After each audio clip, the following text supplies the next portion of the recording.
Why is it that narcissists seem to have rock solid confidence, but people who are actually intelligent and skilled and have something to offer second guess ourselves all the time?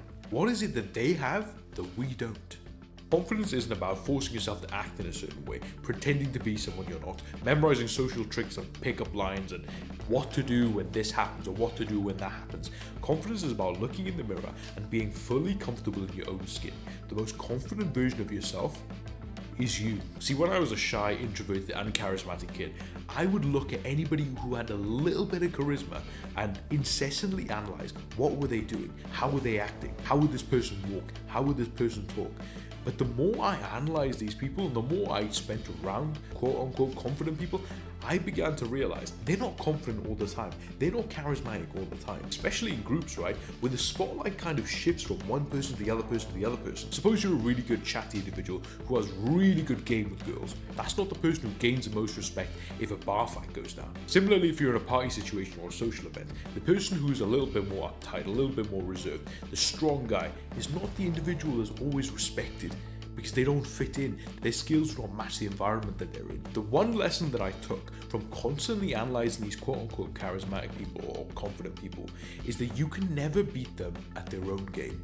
You just need to play yours really well. Look at yourself in the mirror. That is the most confident version of you. Trying to copy all these different people never works because their style is specific to them. Understand who you are. Understand what your strengths are, your weaknesses are, what you like, what you don't like, what you're comfortable with, how long it takes for your social battery to recharge after a night out or a social event. The number one piece of advice that I tell all of my friends who are a little bit shy or a little bit introverted: become a narcissist. Simply because a narcissist focuses entirely on themselves. They need to do it in order to make their life better. So on the spectrum between quiet and confident, there exists two areas. First of all, there's that wallflower mentality where they don't really have any self-worth. They're a little bit more reserved to themselves. They don't feel like they have anything to offer.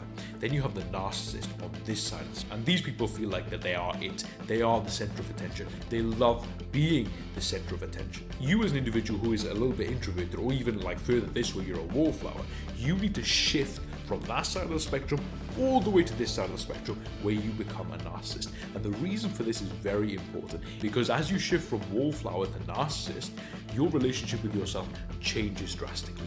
And that is what we're trying to focus on. Not to try and be an actual narcissist, but to shift the relationship between you, who have zero self-worth, to somebody who has absolute self-worth. Stop trying to become someone. Stop trying to fit a certain mold of what you think a confident person looks like, acts like, behaves like. Rather simply exist.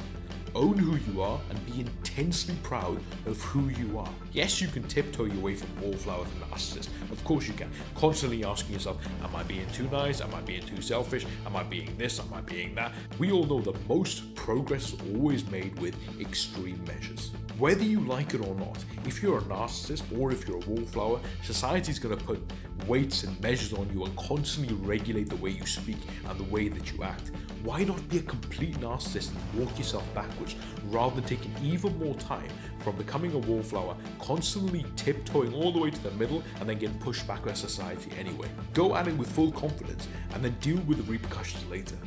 The most important thing that you need to do is start valuing yourself and not other people's validations, other people's opinions of you. Your best bet in order to maximize as much progress in terms of confidence as possible is to actually become a narcissist. You don't want to accumulate confidence little by little by little, eventually going from introvert to balanced, because at the end of the day, why are you doing that? Are you doing that because you're caring about what other people think? Are you doing that because you don't want to rock the boat too much? My friend, confidence is about believing in yourself, not validating anybody's feelings out there. Be the person who knows what they want, not to ask for permission, not to wait for anybody else to do something. For example, if you're in a group of friends, right, and you see someone attractive on the other side of the room, or you want to go and talk to someone interesting, don't wait for your friends and all of your group to go and talk to that person.